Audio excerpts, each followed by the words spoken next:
এটি আলেম না, এটি দর্জি। কারণ আস্তে আস্তে ইসলামটারে শুধু কাটাইতেছে। কেমন করে?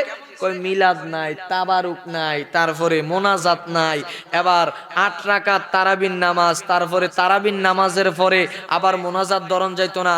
তারপরে আমরা যে একটা পড়ি সুবহানাজিল মুলকি ওয়াল মালাকুতি সুবহানাল্লাজিল ইজ্জতি, কই রাখবে ডাইতা পড়ানোর দরকার নাই, শুধু কোন রকম সেজদাটা দিবি আর উঠবি উঠবি, কোন রকম ৮ রাকাত পড়া বাড়ির মধ্যে আইসা শুয়ে থাকবি। এমন মুসলমান, এমন হুজুর সমাজের মধ্যে আছে না নাই? আর একটু আওয়াজ করে আছে না নাই? এমন হুজুরদেরকে পাইলে বিসমিল্লাহ কইয়া আগে জুতাটা লইবেন, জুতাটা লইয়া আগে তার গালের মধ্যে মারবেন। নবী কয় ২০ রাকাত পর, আর ইতান্ডি কয় ৮ রাকাত পর। কাহিনীটা কি? এর মানে বোঝা যায় মধুর বোতলের মধ্যে যেমনি করিয়া মধুর লেবেল লাগাইয়া ভিতরে মদ বিক্রি করে, এর মানে তারাও ইসলাম নামক টুপিটারে লাগাইয়া, পাঞ্জাবিটারে লাগাইয়া তারাও বেঈমান নাফরমানদের অনুসরণ করে। ডান হাত তুলে বলুন ঠিক কিনা। আর একটু জবান খুলে ডান হাত তুলে বলুন ঠিক কিনা। এই জন্য তাদের ফান্দের মধ্যে পড়া যাবে। মুসলমান হলো তারা আমার নবীর শরীয়তকে মানে। এই জন্য বাবা রমজান মাস যেহেতু আসছে, আমার নবী কইরে উম্মত, ও আমার উম্মতেরা, এই রমজান মাসের মধ্যে কেউ যদি একটা ইবাদত করে, আমার আল্লাহ রাব্বুল আলামিন একটা ইবাদতকে ৭০ থেকে ৭০০ গুণ পরিমাণ বাড়ায় দেয়। জবান খুলে বলুন সুবহানাল্লাহ। আর একটু আওয়াজ করে। সামনে আসতেছে রমজান মাস, আগামীকাল থেকে তারাবি ইনশাআল্লাহ শুরু হয়ে যাবে। এখন আমাদের সমাজের মধ্যে কিছু বেঈমান মার্কা মুসলমান আছে, কইব তারাবির নামাজ ৮ রাকাত, আছে না নাই? কইব তারাবির নামাজ ১২ রাকাত। এমন কিছু বেঈমান নাফরমান আমাদের সমাজের মধ্যে আছে না নাই? ফরজ না এক কথা, তুই ৮ রাকাত পড়া তুই দরকার হইলে বাড়িয়া যা, কিন্তু তারাবি ৮ রাকাত এই কথা তো তুই বলতে পারস না।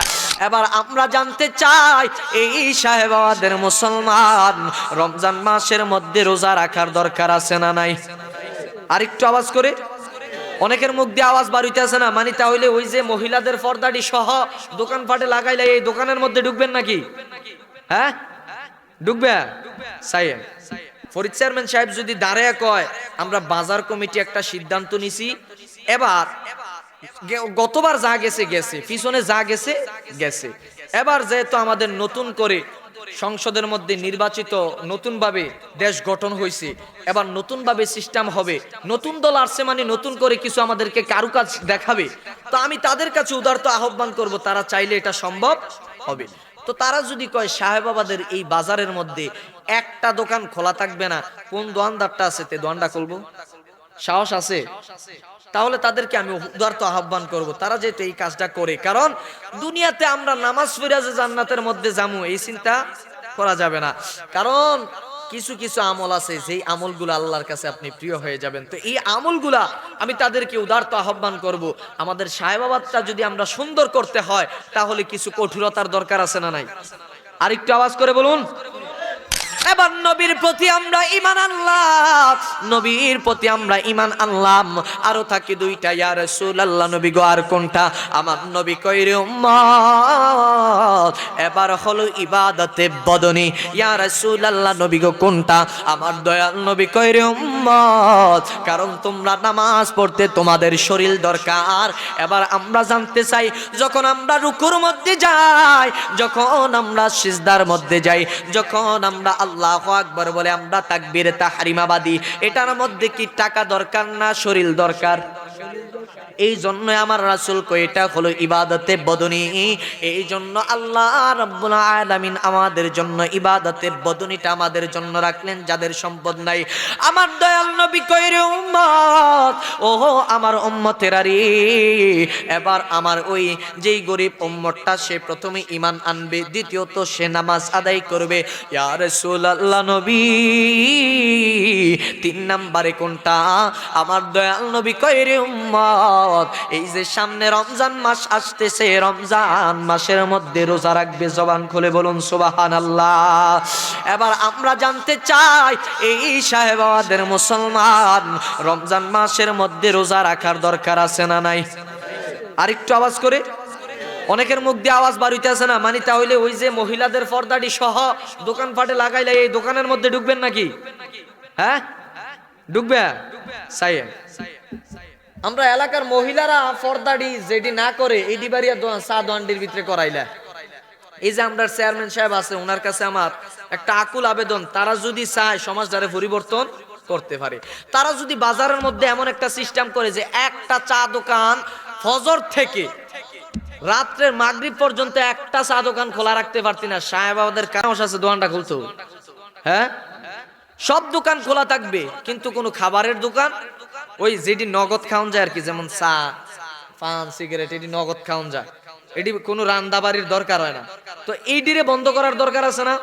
এখন ফরিদ চেয়ারম্যান সাহেব যদি দাঁড়ায় কয় আমরা বাজার কমিটি একটা সিদ্ধান্ত নিছি, এবার গতবার যা গেছে গেছে, পিছনে যা গেছে গেছে, এবার যেহেতু আমাদের নতুন করে সংসদের মধ্যে নির্বাচিত নতুন ভাবে দেশ গঠন হয়েছে, এবার নতুন ভাবে সিস্টেম হবে, নতুন দল আসছে মানে নতুন করে কিছু আমাদেরকে কারুকাজ দেখাবে, তো আমি তাদের কাছে উদারত আহ্বান করব তারা চাইলে এটা সম্ভব হবে।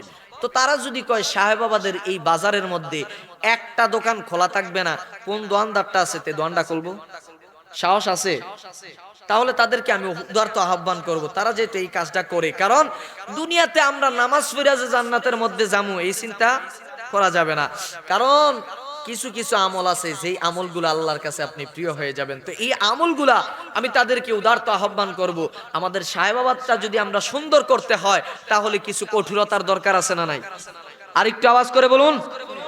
এবার দেখেন বাবারা আমার, ছেড়ে দিলাম গভীর মনোযোগ, আমার দয়াল নবী কইরে উম্মত ও আমার উম্মতেরা, যেই উম্মতদের সম্পদ থাকবে না তারা প্রথমে ঈমান আনবে, তারপরে তারা নামাজ আদায় করবে এবং রমজান মাস যখন আসবে তারা রোজা রাখবে। এবার সাহেবাবাদের মুসলমান কত সুন্দর করে আমাদের জন্য সহজ করে দিলেন। ইয়া রাসূলুল্লাহ নবী, ও মায়ার নবী, ও দয়াল নবী, যাদের সম্পদ থাকবে তাদের জন্য কি থাকবে?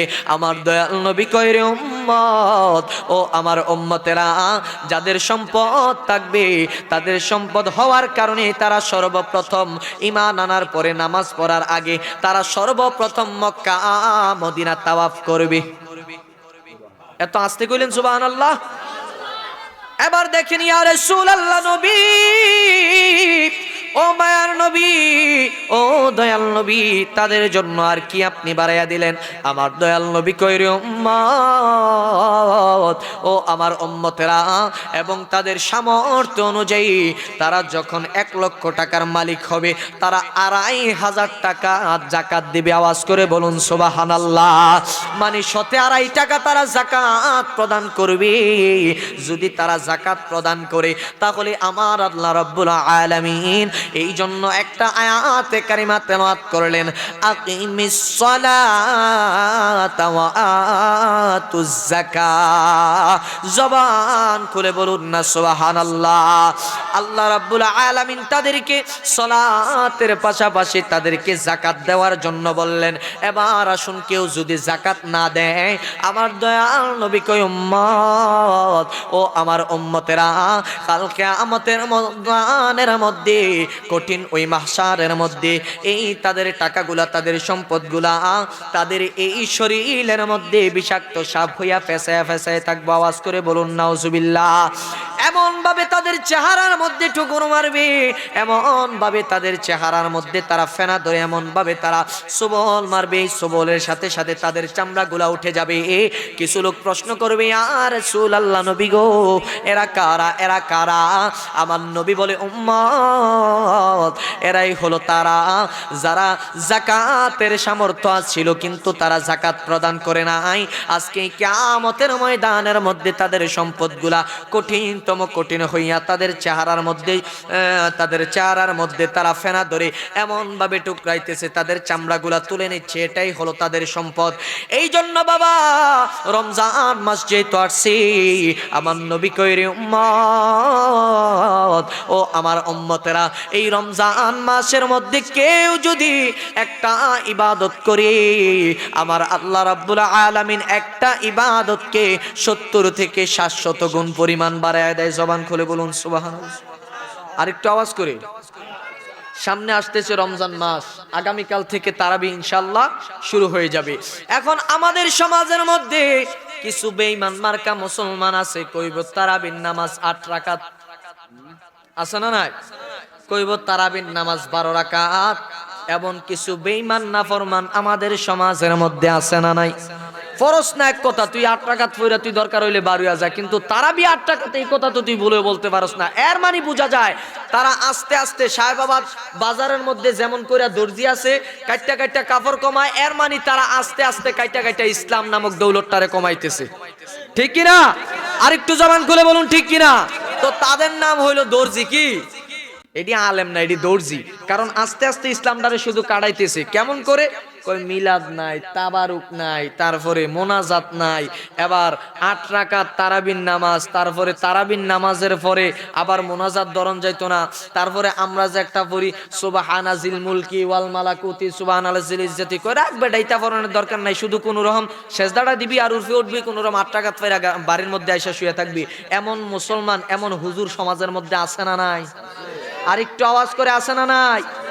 এমন হুজুরদেরকে পাইলে বিসমিল্লাহ কই আগে জুতাটা লইবেন, জুতাটা লইয়া আগে তার গালের মধ্যে মারবেন। নবী কয় 20 রাকাত পর, আর ইতান্ডি কয় 8 রাকাত পর। কাহিনীটা কি?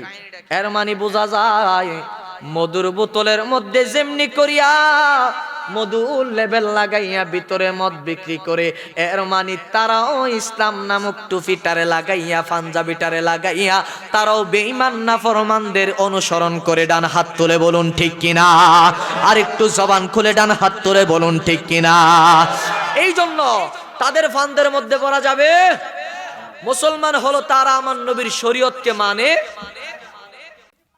এবার নবী কয় ফর 20 রাকাত, ইতান্ডি কয় ফর 8 রাকাত।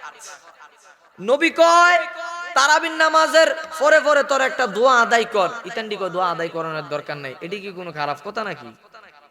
যে আমরা নামাজের পর পর 4 রাকাত পর পর আমরা মনে হয় ফদাইতে আছি, ইতান্ডির 14 গোষ্ঠী লয়ে মনে হয় ফদাইতে আছি, এমন মনে হয় যে এটা ফরনে যাইতো না। এবার দেখেন বাবারা আমার, বন্ধুরা আমার, কষ্ট হইতেছে নাকি? হ্যাঁ, কারণ সামনে আমাদের এই দিনটা আইসা পড়ছে, এই জন্য এই দিনটা নিয়ে কয়েকটা কথা বলতেছি। এবার আসেন বাবারা আমার, বন্ধুরা আমার, এই যে আমাদের সামনে রমজান মাসটা আসছে, আমাদের এলাকার মধ্যে অনেকে আছে সুদ খায়, আছে না নাই? এত আস্তে কইলেন? হ্যাঁ আছে। তো আরেকটু জোরে কোন না, আছে না নাই? আর সাহেবাবাদের মধ্যে নাই? আছে। আমার নবী কয় রে উম্মত, সুদ খাওয়া 1 টাকা আর নিজের আপন মায়ের সাথে 70 বার জিনা করা যেই কথা, 1 টাকা সুদ খাওয়া এর চাইতে আরো খারাপ কথা। জবান খুলে বলুন নাউজুবিল্লাহ। এর চাইতে আরো নিকৃষ্ট।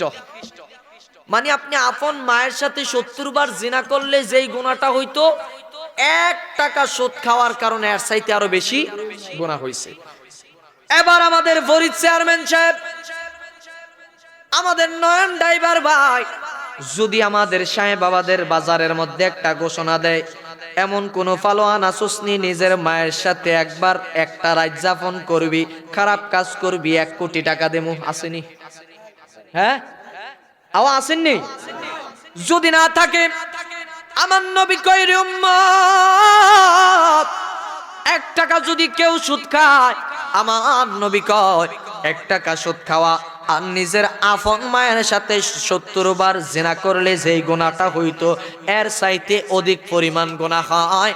এবার সাহেবাবাদের জমিনের মধ্যে যদি কেউ সুদখোর থাকে, সুদখোর কেমন খারাপ, আমার নবী কয় রে উম্মত, এই জন্য আমার আল্লাহ রাব্বুল আলামিন পবিত্র কুরআনুল কারীমের মধ্যে একটা আয়াতে কারিমা তেলাওয়াত করেছেন, উলাইকা কাল আনআমি বাল হুম আদল। জবান খুলে বলুন আল্লাহু আকবার। আমার আল্লাহ রাব্বুল আলামিন বান্দাদের জন্য মেসেজ পাঠিয়ে দিলেন। মানুষদেরকে আল্লাহ এক জায়গার মধ্যে বললেন শ্রেষ্ঠ, আরেক জায়গার মধ্যে বললেন সর্বনিকৃষ্ট। তাহলে সর্বনিকৃষ্টর মধ্যে কুত্তাও একটা আছে নিকৃষ্ট, আছে না? কুত্তা ফাক না না ফাক? নিজের শরীরের সাথে লাগলে আবার গোসল করা লাগে। এবার দেখেন আমার নবী কইর উম্মত, আল্লাহ কয় উলাইকা কাল আনআমি বাল হুম আদল।